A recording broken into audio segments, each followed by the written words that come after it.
Marketing is about values. Nike didn't call me and sell me this in a catalog. I bought this swoosh because it's ingrained in my soul.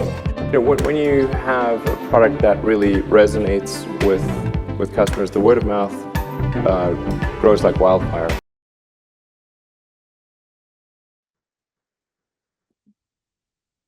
All right, Max, you were telling me about this AI use case the other day where you were using a different data source than most people are using to get some insights into your customers that's helping you get in front of some new clients. And I thought, man, we got to share this with the podcast listeners here. So what was that at a high level? And I want to break it down because I think it's perfect for the 10-minute marketer, man.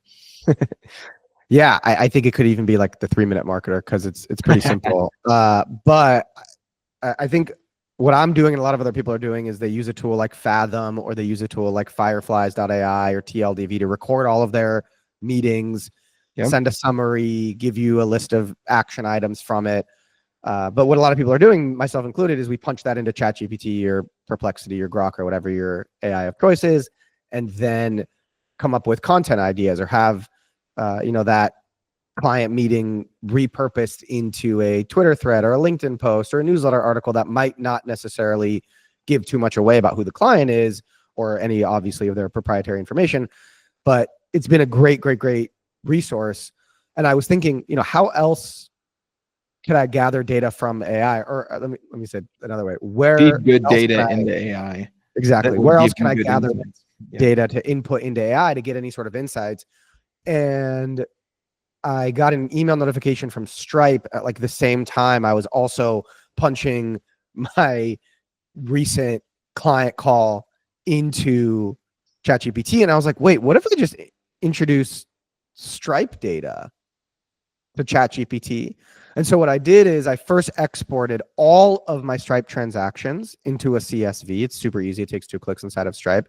For the record, almost all of my businesses run through Stripe. And so I could just literally go into my Stripe account and click export.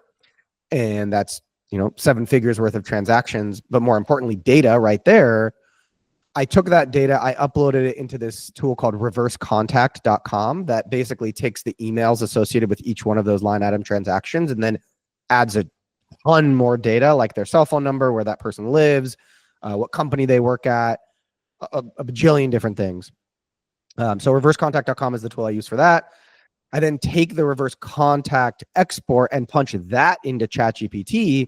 And then I ask it to spot trends in seasonality.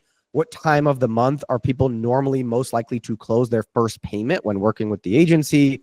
What size company are they? How long has that company been in business? What time zone are they in? So I start with like that kind of list of questions. And then I say, what other insights can you gather based on all of this data that could help me in my marketing and sales process? And so now I use that data to help with ad targeting. I use that data to help with the copy for getting new clients. So I can speak to, okay, like I know that now most of our clients have been in business for somewhere between 1 to 4 years, actually. So now I'm like, if you're a new business, right?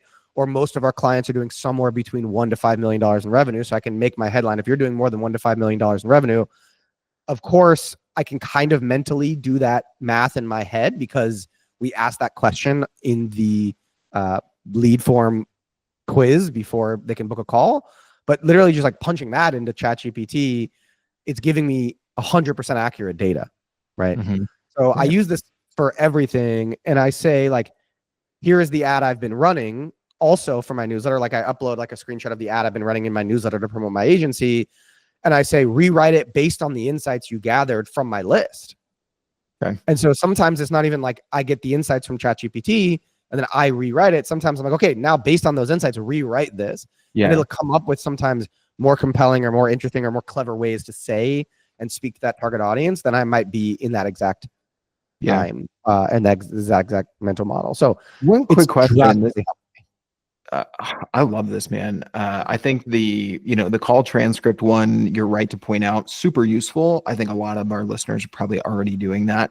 My next step is to kind of automate that more because I'm doing it more manually right now and I need to set up a flow because like I'm using Fathom right now, and there's not an easy way to have a repository of like all your transcripts. So I think there's something to that. This is one that I think is maybe a little bit of a hidden gem. And also I wasn't familiar with reversecontact.com. So that's killer for anybody, especially in B2B.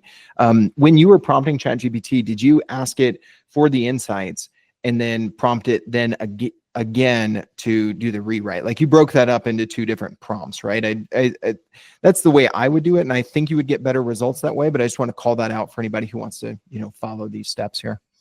Yeah. So for me, it was 3 different prompts. Like step 1 is you upload and you say, okay, can you spot any trends in seasonality? What time of the month people are most likely to close? What size company they are, how long they've been in business, maybe any other questions that might come into my head that I might want to know. And then it'll spit out those answers. Then I say, okay, what other insights can you gather for me that you think would be helpful? So that's the second question after it's already given me the answers to my original batch of questions that I ask it. And then the third is, okay, based on all of those insights from the questions that I asked and the ones you came up with on your own, can you then rewrite this ad? And what I need to do probably next week is basically say, okay, based on all of those insights, also, can you create a Facebook ad or an Instagram ad creative like some of these other ones? I've been using AI to create creative for a lot of our clients, and it performs so well. Yeah. Like so damn well. Are you well. mostly using image generation in ChatGPT or another tool?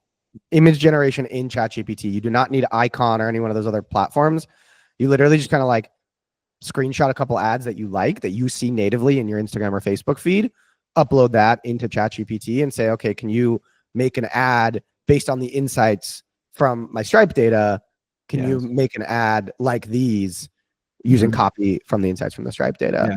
And then test those as ads. Like it crushes so well. Like these illustrations that they're coming up with, these like comparison charts that they do, or that I have ChatGPT do, it works so well. So I think that's like the takeaway. Think of other ways to feed data or other like data assets that you have to feed ChatGPT.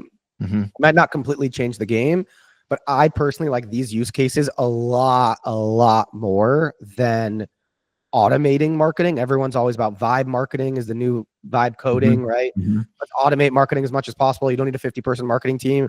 It could be N8N and Zapier and ChatGPT, all these little automations. I'm not such a big fan of that. And I think we're going to talk about that in the next episode, if I remember correctly, kind of our list of episodes. So like, subscribe, comment below to get notified when the next episode comes out, because we'll be talking a little bit about automation with AI. But I think using AI to find the insights and the patterns and the data that can then make or help you make better business decisions, that is so much more valuable to me than just quote unquote automating marketing. Yeah, absolutely, man. It's in a few weeks. We're actually going to do a webinar on AI for lead gen and what works, what's not, what's hype versus what's helping. Maybe we can drop that in the show notes if that's interesting. So stay subscribed, check that out, because we're going to be, hopping on here. It reminds me too of a post I saw from Kieran Flanagan. Marketing Against the Grain is one of my other favorite podcasts, besides this one, obviously. So make sure to like and subscribe. But he put out this image on LinkedIn, and it was an N8N workflow, but it was just like, it looked like the Martech 5000 grid. It was just like nodes everywhere and like going all into each other. And he was like, I just replaced myself. And I was like, this is sarcasm, right? Because sometimes I'm a little slow, but it was hilarious. It's so funny. Quick story here. I had a viral thread, I don't know, like a year and a half ago, right when ChatGPT was really coming into the known, right? Like there was a couple weeks there, even months, where no one had heard of ChatGPT, and then blink your eye and everyone had heard of ChatGPT. Right. I wrote a thread about how I completely replaced my 7-person full-time marketing team with AI, and here are the 20 prompts. I think it was 20 or 15 prompts that I used to do that. And I had ChatGPT write it, and I had ChatGPT come up with the prompts as like a joke. It went totally viral. I think 400,000 or 500,000 people saw it, thousands of likes. A reporter from Business Insider reached out to me saying, I want to do an article on it. And I scheduled a call with the writer, and I asked my wife, I said, do you think I should like keep this up? Like, do you think I should not lie, but keep the joke alive for the Business Insider article story? And she said yes, but I couldn't bring myself to do it. And so I got on, and she was like, her first question, the reporter from Business Insider, her first question was, can you give me proof of the W-2s of the people that you hired and then fired? Like, she was a journalist. She needed to do her work. And I was like, this thread was a joke, honestly. Like, it wasn't real. Like, it was just a joke. And I thought maybe we could do something funny around it together. And I swear that whole call with the Business Insider reporter lasted 90 seconds. She was like, seriously? I thought it might be, but are you 100% sure? I was like, yeah, I can't bring myself to lie on this. And she was like, all right, well, there's no story here. And I was like, but the prompts, they're actually good prompts. Like, I do use some of these prompts now. And she's like, no, there's no story here. No, she didn't take it the other route. She's like, this is not The Onion, man. Yeah. But I think they get paid on impressions and clicks, and that would have gone viral just like the tweet did. So her loss.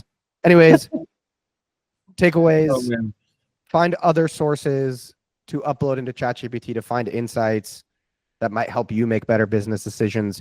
If you haven't done the uploading of transcripts like Fathom or TLDV or Fireflies into ChatGPT or whatever your AI of choice is, definitely start there. But take your Stripe data. Maybe on another episode, we'll brainstorm or break down a handful of other data sources too. But this one, my ads have been more effective, and my targeting has been more effective. And even like the sales calls, like we're now able to know on a sales call if they're more likely to close and what their objections might be based on if they kind of meet the criteria of who our exact client is, not who we think it is. Because it's not always exactly what you think. Yep, for sure. Man, I love this tip. Good playbook that I think somebody's gonna be able to follow real quick today. Agreed. See you next time. Thanks for listening to the Marketing Max show.